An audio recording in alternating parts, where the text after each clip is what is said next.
방금 나온 월간중앙의 보도를 여과 없이 제가 말씀드리겠습니다. 싹 잡아들여 윤석열이 전화. 미친놈이구나 싶었다. 국정원 1차장의 폭로 내용입니다. 그러면서 윤석열이 이렇게 국정원 차장에게 전화를 했다는 겁니다. 이번 기회에 다 잡아들여 싹 다 정리해. 국정원에도 대공수사권 줄 테니 우선 방첩사를 도와 지원해. 자금이면 자금, 인력이면 인력 무조건 도와. 그래서 거부했다는 거 아닙니까? 자, 본부장관님. 예.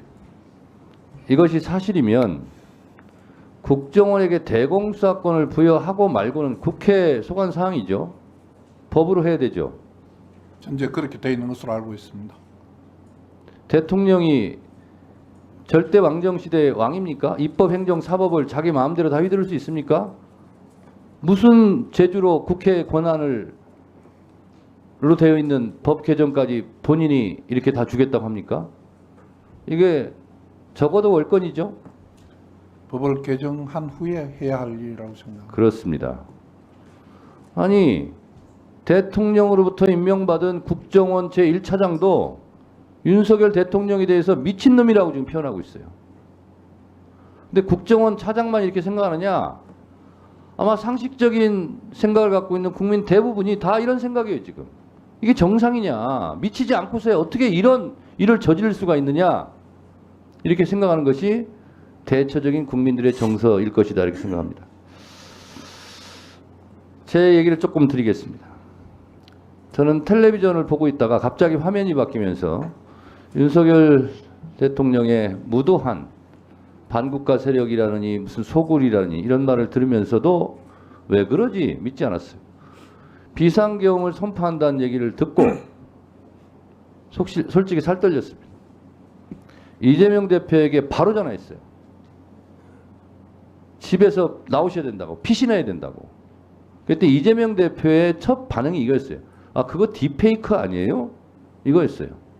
아, 설마 그럴 리가 있겠어요? 그래서 제가 그랬어요. 실제 상황입니다.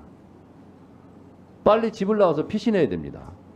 그리고 저도 수행비서에게 바로 전화해서 집으로 바로 오라고 했어요.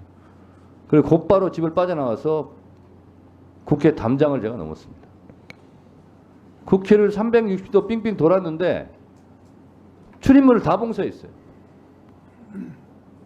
그럼에도 불구하고 일단 본회의장을 가야 된다. 빨리 이것을 해제 의결을 해야 된다. 그래서 국회 후문 쪽 운동장 담을 제가 뛰어넘었습니다. 수행비서도 나중에 들었는데 뛰어넘으려고 했는데 경찰이 막았대요. 그러니까 저 혼자 본청 앞까지 걸어오는데 그 길이가 굉장히 길었어요. 속으로 그런 생각했습니다. 계엄군들이 본청 정문을 에워싸고 있으면 나는 체포를 당하러 가는 건데 이렇게 가는 것이 맞나? 이런 생각이 들었습니다. 그렇지만 본청을 향해서 갈 수밖에 없었어요. 제가 비록 잡혀갈지라도 가야 된다고 생각했어요. 많은 국회의원들이 그런 두려움과 분노, 치떨림을 안고 본청을 향했습니다. 저는 88년 안기부에 연행돼서 4시간 동안 을지로 이름도 알지 못한 호텔방에서 수도물이 콸콸 틀어진 물고문의 위협 상태에서 4시간 동안 팬티바람으로 수건으로 눈을 가린 채 4시간 동안 고문 폭행을 당했습니다. 그때 생각이 막 나더라고요. 그렇지만 본청으로 갈 수밖에 없었습니다. 비록 잡히더라도 가야 되겠다. 많은 국회의원들이 그렇게 생각했습니다. 저희 국회의원들 지금 오늘 증언을 보더라도 다 잡혀갈 뻔했어요. 특히 저는 체포 대상에도 포함이 돼 있네요. 잡혀가면 무작정 때렸을 거예요. 무작정 폭행했을 거예요. 왜? 기를 죽이려고. 속성이 그렇게 돼 있습니다. 이재명 대표도 저도 우원식 의장도 가자마자 아마 집단 폭행을 당했을 겁니다. 기를 죽이려고 그렇게 해요. 자, 국회의원들 그런 공포감이 있었지만 다 본청으로 돌아왔습니다. 저희 다 잡혀갈 뻔했어요. 그렇지만 역시 위대한 국민들, 시민들이 계엄군을 막아서서 시간을 확보할 수 있었고 비상계엄 해제 요구안을 의결할 수 있었습니다. 생각해보면 조선시대 임진왜란 때도 선조 왕은 도망갔지만 민중들, 조선의 백성들이 나라를 지켰고 일제강점기 때 먹물든 학식 있는 고위 관료들 다 친일파되고 나라를 팔아먹을 때 나라를 지켰던 것은 일반 백성들, 독립운동하던 분들이었고 4.19 때도 마찬가지였어요. 일반 시민들. 광주 5.18 때도 전두환, 노태우 군부 일당들이 광주를 학살할 때도 광주를 지켰던 것도 일반 국민 시민들이었고 6월 항쟁 때도 호원철폐 독재타도 이 나라를 구한 것이 일반 국민 시민들이었고 이번 12.3 비상계엄 내란 사태 때도 결국은 국회의원들이 의결할 수 있도록 도와줬던 것은 일반 시민들, 국민들이었어요. 제가 말하고자 하는 바는 일반 시민들, 국민들도 이렇게 하는데 여러분들은 뭐 했냐 이거예요. 일반 시민, 국민들이 몸으로 막았을 때 법무부 장관 이건 아니라고 얘기했어야 되는 거 아니에요? 대법관을 하고 있는 법원 행정처장 이거는 위헌이라고 즉각 발표했어야 되는 거 아니에요? 그 말하기 좋아하는 헌법재판관들 다 뭐하고 있었어요? 헌법재판소에서 재판관들이 이건 위헌이다. 즉시 중지해라. 이렇게 성명 한 줄이라도 빨리 냈어야 되는 거 아니에요? 일반 국민들보다 여러분들이 못하다는 겁니다. 더 공부 많이 하고 출세한 사람들이 월급도 많이 받는 사람들이 왜 그 모양이에요? 1분 더 넣으세요. 오늘 제가 화가 나는 것은 진정으로 반성하고 있냐 이거예요.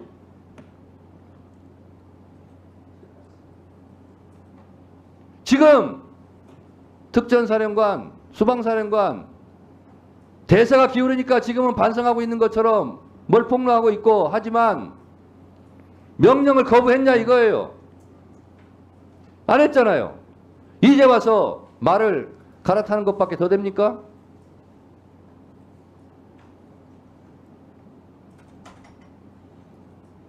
국방부 차관도 이제 와서 대세가 기우니까 이런 조치들 하는 거 아니에요. 검찰 이러니까 무슨 특수본 꾸린다 뭐한다 하는 척 하는 거 아니에요. 윤석열이 지금 펄펄 살아있고 힘 있으면 여러분들 이렇게 할 거예요? 안 할 거잖아요. 정말 솔직합시다. 역사와 국민들을 두려워할 줄 아는 그런 고위 관료들이 좀 되시기 바랍니다. 알겠습니다.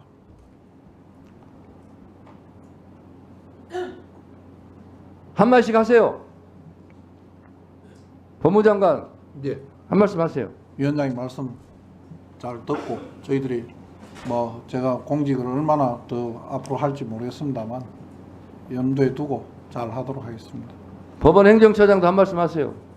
예, 일반 국민들의 높은 시민의식에 다시 한번 경의를 표하고 저 자신부터 제자리에서 국민의 기본권 보장의 최고로서의 어떤 사법부 위상을 강화하기 위해서 노력하겠습니다. 진짜 국민들에게 감사하시기 바랍니다. 국민들 아니었으면 큰일 날 뻔했어요. 헌법재판소도 한 말씀 하세요. 그 상황의 지금 심각성과 지금 이 일이 벌어진 것에 대해서 굉장히 좀 참담한 심정을 가지고 있습니다. 그 앞으로라도 그 진행되고 있는 헌법재판소 권한 사항에 대해서 최선을 다해서 노력하겠습니다. 법제처장님도 한 말씀 하세요.